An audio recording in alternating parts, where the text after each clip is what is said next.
नमस्कार दोस्तों, good morning. कैसे हैं आप सभी? अच्छे होंगे, स्वस्थ होंगे और आपका अपना ध्यान रख रहे होंगे। शुरू करते हैं हमारी क्लास को। हम भारतीय जलवायु को लेकर बात कर रहे हैं, काफी गहराई में और काफी डिटेल में हम बात कर रहे हैं। हमारी जो पिछली क्लास हुई थी उस क्लास में हमने यहाँ तक समझ लिया था, भारत को समझ लिया था। उस भारत के बाद हमने देखा था कि जो उत्तरी ध्रुव है, जहाँ पे बर्फ ही बर्फ हमको मिलती है, उस स्थान से हवाएं विषुवत रेखा की ओर आती है। उनके आने का कारण ये होता है कि जो निम्न दाब बनता है वो समुद्रों के अंदर बनता है। ठीक है, तो उस समय जो हवाएं आ रही होती है उत्तरी ध्रुव से, वो किस किस ओर चलेगी? विषुवत रेखा की ओर आती है। तो जब आती है तो उनके रास्ते में हिमालय आ जाता है, जिसके कारण क्या होता है कि वो हवाएं भारत में घुस नहीं पाती है। इसको काफी डिटेल में और काफी अच्छे से हमने अब तक समझ लिया है। जो हवाएं आती है वो अपने साथ पानी नहीं लाती है, मतलब कि वो हवाएं बिना पानी की होती। कारण क्या है कि वो किसी समुद्र से हवाएं उठ के नहीं आ रही, बल्कि वो हवाएं जो आ रही वो स्थानों से आ रही है। महाद्वीपीय जो धरातल होते हैं वहां से आ रही है हवाएं। इसके कारण वो हवाएं शुष्क होती। अब जिन हवाओं में पानी नहीं होता है वो हवाएं शुष्क होती है, और जिन हवाओं के अंदर पानी की मात्रा होती है, उष्मा होती है, जो उष्मा धारण करके जो हवाएं आती है वो हवाएं आर्द्र होती है। ठीक है, ये दो शब्द हैं, एक तो एक तो शुष्क और एक जो है दूसरा है आर्द्रता। ये दोनों शब्द भी काफी दिक्कत करते हैं। अब एक और है उष्ण, उसका मतलब होता है गर्म। ठीक है, एक होता है शीतोष्ण, मतलब कि ठंडा। ये दोनों शब्द भी बच्चा कंफ्यूजन पैदा करते हैं। आज की हमारी क्लास में आगे बढ़ते हैं। आज क्लास थोड़ी लंबी हो सकती है क्योंकि काफी सारे पॉइंट है और उनको हमको कंप्लीट करना है। ये जलवायु जो टॉपिक है, ये शुरुआत काफी लंबी हो गई है हमारी, इतनी लंबी नहीं होनी चाहिए थी। काफी सारी क्लासें हो गई है, लगभग 11-12 क्लासें हो गई है हमारी, तो इतनी लंबी हमको नहीं करनी थी, लेकिन जानकारी इतनी ज्यादा हमको मिली तो हमने कर दिया। शुरू करते हैं। अब हम पॉइंट के सीक्वेंस के साथ पॉइंट बढ़ाने पड़ेंगे इसमें। कारण ये है कि जलवायु का मतलब सीक्वेंस टूटता है तो जो समझने की जो प्रक्रिया होती है वो धीमी हो जाती है, हम समझ नहीं पाते हैं चीजों को, तो हम उसी हिसाब से आगे बढ़ते हैं। देखना, उत्तरी भारत पर शीतकालीन पवनों का प्रभाव। उत्तरी भारत पर शीतकालीन पवनों का प्रभाव कैसे पड़ता है? प्रभाव होता है कि अपना डेरा जमा लेना वहां पे। ठीक है, तो वो कैसे हो रहा है देखना। यहाँ पे ये जो पूरा है हिस्सा, जो तीर का निशान हमने बनाया यहाँ से लगाकर, ये जो कर्क रेखा है यहाँ तक का हिस्सा, जो रेड ब्लैक ब्लैक आपको दिख रही है, इसको हम कहते हैं उत्तरी भारत, जिसको हमने अच्छे से समझा। ये कह रहे हैं कि शीतकाल में जो उत्तरी भारत में शीतकालीन जो पवनें होती है उनका प्रभाव कैसे पड़ता है। अब देखना, शीतकाल जो होगा वो कब होगा? वो दिसंबर के आसपास होगा, सिंपल सी बात है। और दिसंबर के आसपास जो सूर्य की स्थिति होगी वो मकर रेखा पे होगी। मकर रेखा पे सूर्य की स्थिति होगी, सिंपल सी बात है। और मकर रेखा कहाँ पे स्थित है? तो ये दक्षिण में, साउथ के अंदर 23.5 डिग्री। ठीक है, 23.5 डिग्री जो अक्षांश रेखा है उसी को हम कहते हैं कहाँ पे? दक्षिण में। और ये कर्क रेखा कहाँ पे है? उत्तरी इलाके में है। ठीक है, यहाँ तक क्लियर है। अब ये कह रहा है कि शीतकालीन पवनों का प्रभाव क्या होगा। अब देखना, पिछली क्लास में हमने देखा था कि जो पवनें आती है अपने साथ पानी नहीं ला पाती है। पहली बात तो ये, जब उन हवाओं में पानी नहीं होता है तो भारत के अंदर बारिश कहाँ से होती है? तब हमने आपको कहा था कि जो प्रवाह आती है, ठीक है, उसको हम कहते हैं पश्चिमी जेठ प्रवाह, या फिर उसको हम कहते हैं पश्चिमी विक्षोभ भी कहते हैं। ठीक है, या फिर व्यापारिक हवाएं होती है। ये सारी हवाएं जो आती है वो यहाँ से आती है, इधर से आती है,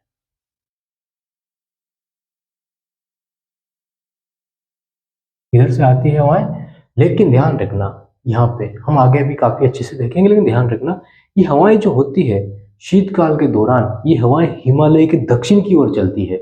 मतलब एक तरफ चीन हो गया, तिब्बत का पठार हो गया, हिमालय हो गया, और हिमालय और उत्तर भारत हो गया। ये हवाएं जो चलती है वो इस क्षेत्र में चलती है, और इसी के कारण जाड़े के मौसम में यहाँ पे बारिश होती है। तो ये हवाओं का जो प्रभाव होगा वो राजस्थान के तो उत्तर में, पंजाब, हरियाणा और उत्तर भारत में होगा। इनका प्रभाव गंगा के बेसिन तक ये हवाएं पहुंच जाती है, और ये बारिश जो करती है या जो ठंड पड़ती है वो यही होता है, और यही होता है इनका यहाँ पे प्रभाव। अब पॉइंट देखना आप, शुष्क मौसम का कारण क्या है? शुष्क मौसम का कारण क्या है, पहला पॉइंट हमारा है। तो शुष्क मौसम का कारण यह है कि ये हवाएं महाद्वीप से आती है। ये हवाएं कहाँ से आती है, धरातल से आती है, और धरातल से आने के कारण ये हवाएं ठंडी तो होती है, ये हवाएं भारी तो होती है, लेकिन इनके अंदर पानी नहीं होता है। ठीक है, उसके बाद है नमी की अनुपस्थिति। तो वही चीज होगी कि अगर हवाएं शुष्क है तो उनमें नमी नहीं होगी। नमी कहाँ पे होगी, नमी उन हवाओं में होगी जिन हवाओं में गर्मी होगी, इन हवाओं में गर्मी नहीं होती है। उसके बाद है हमारा अगला पॉइंट, प्रभावित क्षेत्र और परिणाम। अब प्रभावित क्षेत्र कौन से होंगे, तो अभी हमने आपको बताया पंजाब, हरियाणा, उत्तर भारत, ये सारे क्षेत्र जो होंगे ये प्रभावित होंगे। कैसे होंगे, अब इसको भी समझना है। यहाँ पे इधर आपको इराक मिलेगा, फिर आपको अफगानिस्तान मिलेगा, और फिर आपको पाकिस्तान मिलेगा। ठीक है, ये मैप में आप देखना कहाँ पे है, पाकिस्तान, अफगानिस्तान। तो ये हवाएं इराक से होके, अफगान से होके, पाकिस्तान से होके भारत में एंट्री मारती है। दूसरी चीज, हमने आपको कहा कि ये हवाएं शीतकाल में ये हिमालय के दक्षिण की ओर चलती है, इसके कारण इनका परिणाम जो है वो भारत में मिलता है हमको। अब समझना, इराक, अफगान और पाकिस्तान में ये व्यापारिक हवाएं लगभग 12 किलोमीटर की ऊंचाई पर बहती है, लगभग 12 किलोमीटर की ऊंचाई पर बहती है। और ये हवाएं जो बहती है इनकी एक पट्टी निश्चित होती है, इसी पट्टी के अंदर ये निश्चित पट्टी में ये बहती रहती है। ठीक है, यहाँ तक क्लियर हो गया। और इको व्यापारिक, जब ये हवाएं आती है तो ये भूमध्य सागर के ऊपर से होकर आती है। जो कल हमने आपको क्वेश्चन दिया था कि किस सागर से पानी लेके आती है, जब ये व्यापारिक हवाएं आती है तो ये भूमध्य सागर से नमी धारण करती है। ठीक है, इनमें आर्द्रता जो आती है वो भूमध्य सागर से आती है, और ये अपने साथ पानी लेके आती है, बारिश करती हुई आती है, और जहाँ पे भी ऊंचा क्षेत्र मिलता है बारिश कर देती है, आती है, और फिर यहाँ पे हिमालय के यहाँ पे दक्षिण में यहाँ पे टकराने के बाद यहाँ पे बारिश हो जाती है। ठंड के अंदर जो हमको बर्फ गिरती है। अब समझना है, यहाँ पे 12 किलोमीटर की ऊंचाई है ये, मतलब 12,000 मीटर की ऊंचाई पे हवाएं बहती है। ठीक है, 12,000 मीटर की ऊंचाई पे हवाएं बहती है। हिमालय आप खुद सोचिए, जो हिमालय है 6,000 8,000 मीटर की ऊंचाई रखता है अपने पास, वहां पे बर्फ जम रही है। तो ये इतनी हवाएं इतनी ऊंची आने के कारण जब ये हिमालय के यहाँ पे बारिश करती है तब तो वहां पे आ, बर्फ गिरती है। ठीक है, और जब ये हवाएं इस तरफ बारिश करती है तो यहाँ पे ठंडा पानी गिरता है। दोनों स्थितियां क्लियर है ना, कि ये हवाएं जब हिमालय पे बारिश करेगी तब तो वहां पे बर्फ गिरेगी, क्रिस्टल जिसको बोल सकते हो, और यहाँ पे जब बारिश होगी तो यहाँ पे पानी गिरेगा। ये दोनों स्थितियां क्लियर है। अब समझना है, यहाँ पे आपके लिए जो समझने की चीज है वो ये है, ये हवाएं आई, आपसे क्वेश्चन पूछा जाएगा तो यही पूछा जाएगा कि मध्य एशिया से आने वाली हवाएं होती है शुष्क, नमी धारण किए हुए, आर्द्रता वाली, या उष्ण। ठीक है, तो आपको बताना है कि वो शीत होती है, उष्ण होती है। ठीक है, लेकिन शुष्क होती है। ठंडी तो होती है लेकिन शुष्क होती है। तो फिर बारिश कहाँ से होती है, ये हवाएं हिमालय के टकरा जाती है। हमने कहा था कि हवाओं को ऊपर उठने के कारण बनते हैं तीन, हिमालय से टकराने के बाद ऊपर उठती है तो किसी अवरोध के कारण हवाएं ऊपर उठती है। काफी सारी हवाएं एक साथ इकट्ठी होने के कारण पे दबाव पड़ता है तो हवाएं मजबूर होकर ऊपर उठना पड़ता है। ठीक है, ये चीजें, दोनों चीजें तो ये हो गई। उसके बाद एक सूर्य की किरणें पड़ती है तो हवाएं हल्की होकर ऊपर उठती है, ये तीनों स्थितियां बनती है। तो यहाँ पे देखो हवाएं आई, अवरोध आ गया हिमालय, तो इस अवरोध के कारण ही हवा या तो ऊपर उठेगी या उधर चली जाएगी। लेकिन हिमालय की स्थिति काफी ऊंची होने के कारण और ये हवाएं भारत में एंट्री नहीं मार सकती है, तो काफी सारी हवाएं तो इधर चली जाती है, काफी सारी हवाएं, अब ऐसा नहीं है कि सिर्फ इसी इलाके में हवाएं आ रही है, वो पूरी आती है। तो यहाँ से इन हवाओं के अंदर ये हवाएं भी शामिल हो जाती है और ये हवाएं फिर भारत में आती है। तो भारत के अंदर जो बारिश होती है वो पश्चिमी विक्षोभों के द्वारा होती है।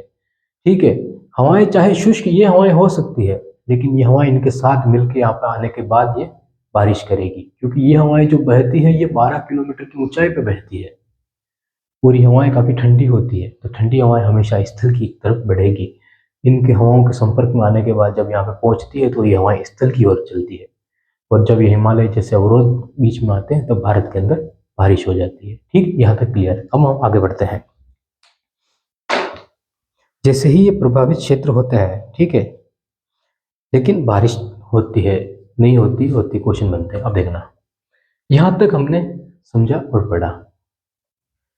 कि यहाँ पे बारिश हो जाती है।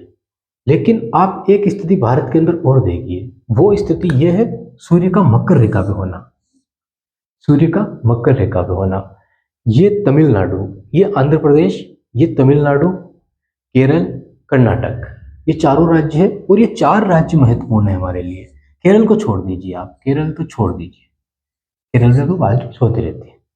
तमिलनाडु, आंध्र प्रदेश और ये कर्नाटक, समझना है यहाँ पे ध्यान से। अक्टूबर, नवंबर और दिसंबर, या फिर ठंड, या फिर झाड़ों का मौसम कह दो। इसको क्लियर समझना, अच्छे से समझना। जब ये हवाएं मकर रेखा पे सूर्य है तो नमी कहाँ पे, निम्न दाब कहाँ पे बनेगा, मकर रेखा पे बनेगा। ठीक है, मकर रेखा पे सूर्य है तो निम्न दाब भी ITCZ मकर रेखा पे बनेगा, ये क्लियर है। तो हवाएं यहाँ से हिंद महासागर की ओर जाएगी। जब हिंद महासागर की ओर ये हवाएं जाएगी तो ये पश्चिमी हवाएं, शुष्क हवाएं जो आई है, ये हवाएं यहाँ से नहीं आ पाएगी, तो ये हवाएं इधर घूम के इधर होके जाएगी। ठीक है, हम क्या कहते हैं, हम कहते हैं ये उत्तर पूर्वी मानसून। तो उत्तर और पूर्वी मानसून से हवाएं किधर जाएगी, तो जब गर्मी के अंदर कौन सा मानसून आता है हमारे लिए, पश्चिमी और उत्तरी मानसून आता है। ठीक है, नहीं, पश्चिमी और दक्षिणी मानसून आता है, तो हवाएं ऐसे चलती है, तो हवाएं वापस ऐसे ही जाएगी। तो ये हवाएं जाएगी, तो ये हवाएं यहाँ से टकराने के बाद हो सकता है कि इधर होके ये हवाएं वापस ऐसे चली जाए। है ये शुष्क हवाएं, इनके अंदर पानी कोई है नहीं भी, कहाँ है, स्थल से आई है हवाएं, तो पानी तो है नहीं इनके अंदर, इसलिए ये हवाएं इन क्षेत्रों में बारिश नहीं कर पाती। ऐसा नहीं कि यहाँ से घुस नहीं पाती। यहाँ पर एक नदी घाटी है, आपको पता है, तो यहाँ पे एक नदी निकलती है, ब्रह्मपुत्र नदी। तो हमने पिछली क्लास में आपको कहा था कि जो नदी घाटियाँ होती है, इन घाटियों के रास्ते से भी हवाएं गुजरने का काम करती है। तो यहाँ से हवाएं गुजरती तो होगी काफ़ी सारी, लेकिन पानी नहीं है तो इन क्षेत्रों में बारिश नहीं हो पाती। बाकी अगर इन हवाओं में पानी होता तो यहाँ पे बारिश हो रही होती। हम सिर्फ तमिलनाडु की बात नहीं करते कि यहाँ पे बारिश हो रही है, बल्कि हम कहते हैं कि असम में बारिश हो रही है, ये अरुणाचल प्रदेश में बारिश हो रही है, मणिपुर में बारिश हो रही है, लेकिन हम नहीं कहते हैं। ये सेवन सिस्टर्स जो है यहाँ पे बारिश हो रही है, लेकिन हम नहीं कहते। हम कहते हैं कि तमिलनाडु, आंध्र प्रदेश, कर्नाटक, केरल में बारिश होती है, क्योंकि ये हवाएं शुष्क होती है। जब ये हवाएं यहाँ से आती है और यहाँ से गुजरती है हवाएं, तो देखो हिस्सा देखो आप भारत का, यहाँ से तो किनारे किनारे गुजर जाती है, लेकिन ये भारत का हिस्सा यहाँ से घूम रहा है और बीच में आ जाता है।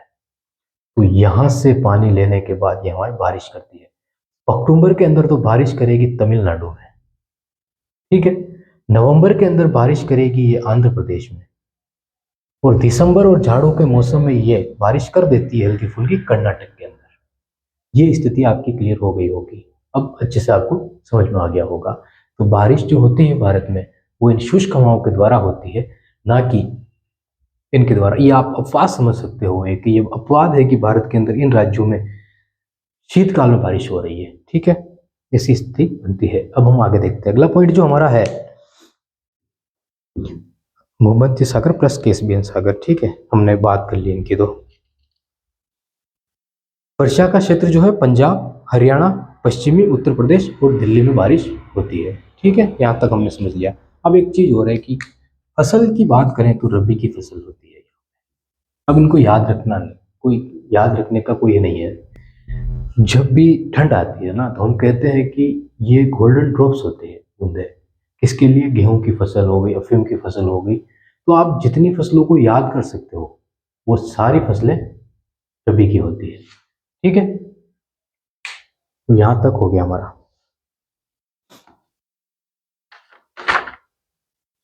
मिलते हैं हम नेक्स्ट क्लास में, इतने पॉइंट थे हमने समझे। ठीक है, बहुत बहुत धन्यवाद आपका।